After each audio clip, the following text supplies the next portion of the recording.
will be no devotion today. Yeah, I'm going to read a poem. And I've had literally dozens of requests about this poem. But I have chosen to ignore them, and I'm going to do it anyway. This is an old North Country poem. Hopefully I can see it. There are strange things done in the midnight sun by the men who moil for gold. The Arctic trails have their secret tales that would make your blood run cold.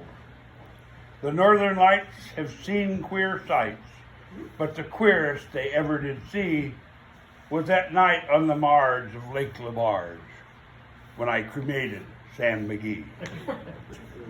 Now, Sam Magee was from Tennessee, where the cotton blooms and blows.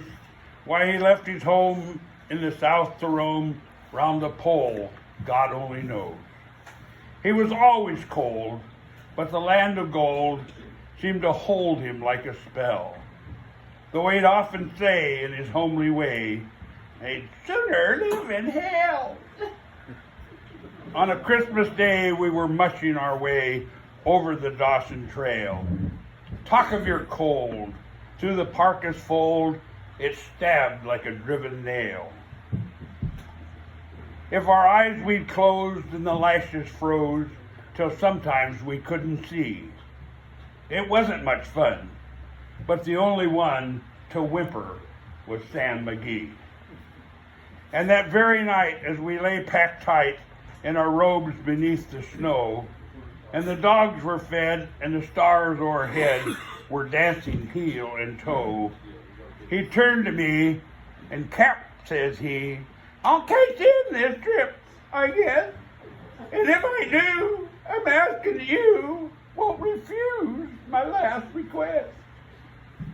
Well, he seemed so low that I couldn't say no.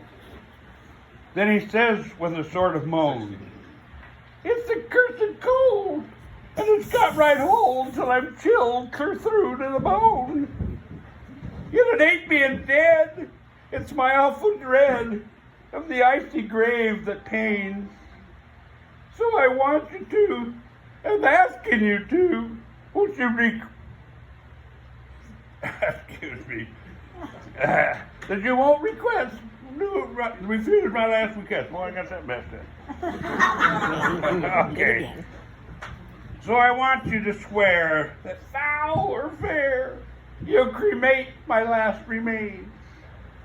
Well, a pal's last need is a thing to heed, so I swore I would not fail. And we started on at the streak of dawn, but God, he looked ghastly pale. He crouched on the sleigh and he raved all day of his home in Tennessee. And before nightfall, a corpse was all that was left of Sam Magee. There wasn't a breath in that land of death, and I hurried horror-driven, with a corpse half hid that I couldn't get rid because of a promise given. It was lashed to the sleigh, and it seemed as they, "You may tax your brawn and brains, but you promised true that it's up to you to create these last remains." Now, a promise made is a debt unpaid, and the trail has its own stern code. In the days to come, though my lips were dumb, in my heart, how I cursed that load. In the long, long night by the lone firelight, while the huskies round in a ring howled out their woes to the homeless snows, oh God, how I loathed that thing. And every day that quiet clay seemed to heavier and heavier grow. And on I went, though the dogs were spent and the grub was getting low. The trail was bad and I felt half mad, but I swore I would not give in. And I'd often sing to that hateful thing, and I'd hearken with a grin. Till I came to the marge of Lake Labarge, and there a derelict lay. It was jammed in the ice, but I saw in a thrice that it was called the Alice May. Some coal I found,